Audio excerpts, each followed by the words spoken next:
Bonjour, nous allons corriger ici l'évaluation sur la masse. C'est la version B de cette évaluation, c'est celle qui comprend 3 œufs dans la liste des ingrédients ici. Bien, nous commençons par la question 1. Donc, on vous montre ici le matériel dont Perrine dispose. Et la question est, Perrine a besoin de différents ustensiles pour mesurer la farine. Lesquels? Donc, parmi le matériel qu'on vous présente, il y a une éprouvette graduée qui sert, elle, pour mesurer le volume, une balance qui va servir pour mesurer une masse et dont on aura besoin ici, une cuillère dont Perrine aura besoin pour ne pas manipuler la farine avec les mains, et puis un bécher ou un bol, et un bol. Perrine aura besoin de l'un ou de l'autre pour mettre la farine quand elle la pèse. Bien, donc on peut écrire Perrine aura besoin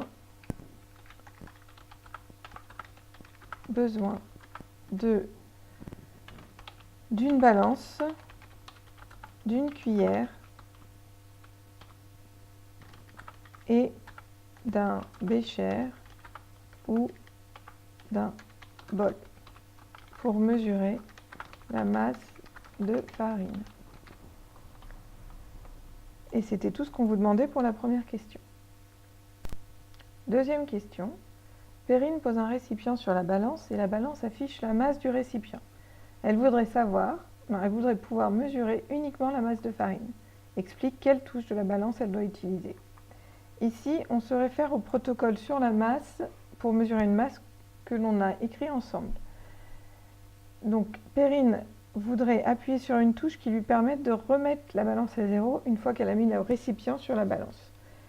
Et donc, cette touche, c'est la touche TAR. Donc, Perrine doit appuyer sur la touche TAR de la balance pour la remettre à zéro et ainsi mesurer uniquement la masse de farine. C'était tout ce qu'on vous demandait ici. TAR, on peut l'écrire en minuscule, bien que le plus souvent ce soit écrit en majuscule. Donc si vous l'avez écrit en minuscule, ça n'a pas compté faux. Ce qui a compté faux, c'est si vous l'avez mal orthographié. C'est-à-dire que ce n'était pas écrit T-A-R-E, exactement. Passons à la question suivante. Question 3.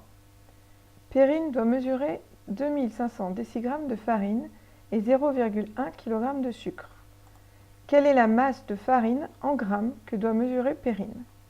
Donc si on regarde bien l'énoncé, on a la masse de farine ici dont elle a besoin, c'est 2500 décigrammes. Et il nous faut cette masse en grammes. On va donc faire un tableau de conversion.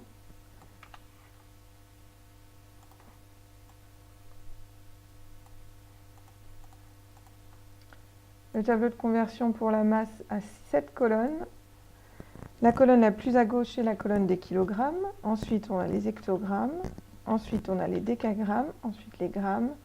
Puis les décigrammes, les centigrammes et les milligrammes. Ici, on veut convertir 2500 décigrammes en grammes. Il faut d'abord trouver le chiffre de l'unité dans 2500. Dans 2500, le chiffre de l'unité est ce 0, le dernier du nombre. Donc ce 0-là va dans la colonne des décigrammes puisque c'est l'unité de départ. On note ensuite tout le nombre avec un seul chiffre par colonne, donc 2500. Et on regarde l'unité que l'on veut obtenir. Ce sont des grammes. Il faut donc mettre une virgule à droite de la colonne des grammes. Et il nous suffit de lire le résultat. 2500 décigrammes correspondent à 250 grammes. Je signale au passage que 250,0 ou 250, c'est exactement la même chose. Donc on a bien fait la conversion, 2500 décigrammes qui sont égales à 250 grammes. La question suivante, on vous demande la masse de sucre en grammes.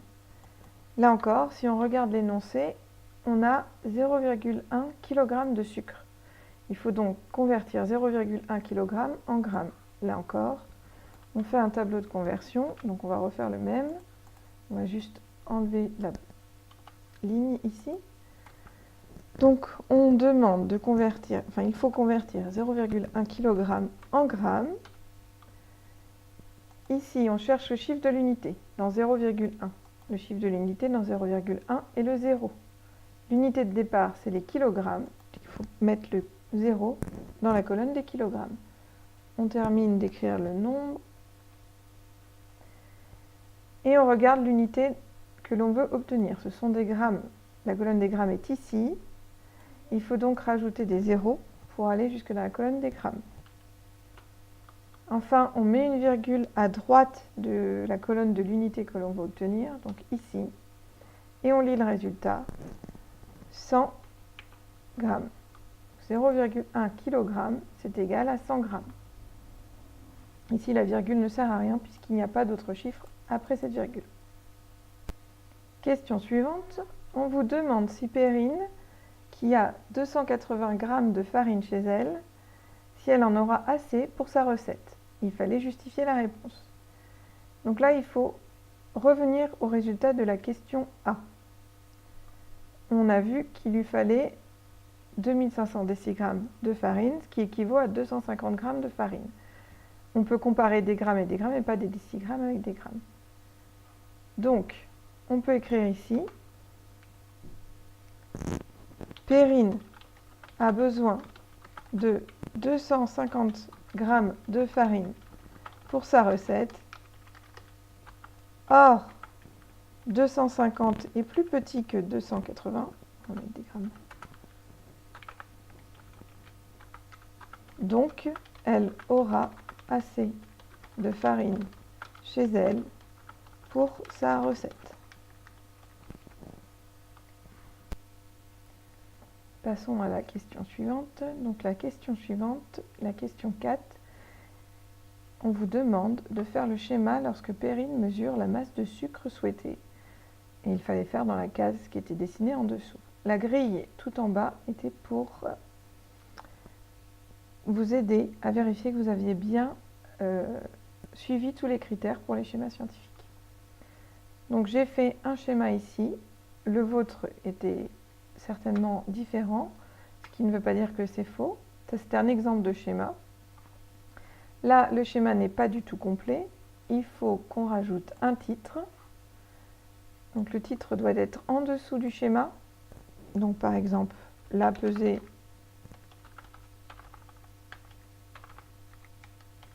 du sucre. On va le souligner, on va le centrer. Il fallait également mettre des légendes. Donc pour les légendes, il nous faut des flèches. Donc on va mettre une légende au niveau de la cuillère. Puis une légende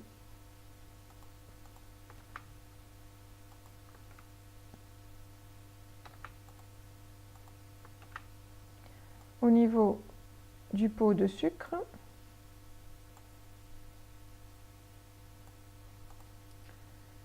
Une autre légende au niveau du sucre pesé.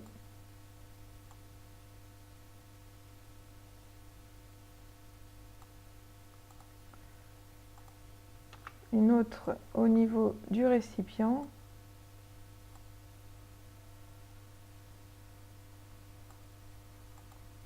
Et enfin une autre au niveau de la balance.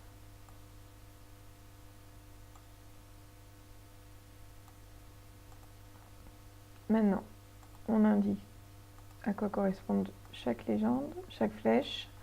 Donc ici, c'est une cuillère.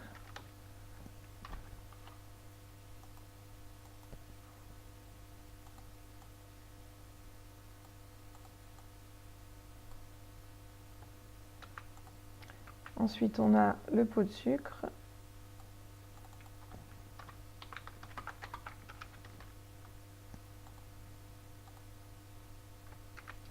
Ensuite, le sucre pesé. Donc ici, on peut rajouter la masse de sucre que l'on avait à peser, c'est-à-dire 100 grammes.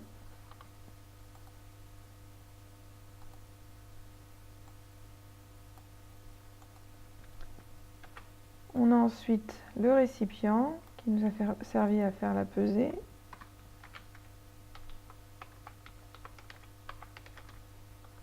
Et enfin, la balance.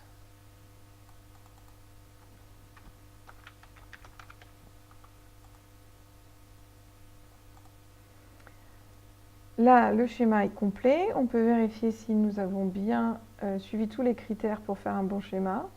Donc le dessin a été réalisé au crayon de papier. Donc, dans mon cas, j'ai fait au crayon de papier puis j'ai scanné le dessin. Le dessin a un titre. Le titre est bien souligné en dessous du dessin. Le dessin a des légendes. Elles sont toutes alignées du même côté. Les traits de légende sont faits à la règle et ils ne se croisent pas. Les proportions du réel sont respectées, les formes aussi. Le dessin est complet, le tracé est soigné, c'est-à-dire que quand vous avez des traits droits, par exemple, à tracer, vous utilisez une règle, ce qui est le cas. Le crayon à papier utilisé était bien taillé, il n'y a pas de traces de gomme, le dessin est suffisamment grand, il est bien situé sur la feuille, le titre et les légendes sont exacts et le vocabulaire employé est précis. On a là donc un schéma tout à fait correct. Le vôtre pouvait être différent, mais tout de même vous obtenir un très bien sur cette compétence du moment que vous aviez respecté tous les critères des schémas. Voilà, la correction est terminée. Il ne vous reste plus qu'à corriger vous-même votre copie. Je vous souhaite bon courage et bonne journée.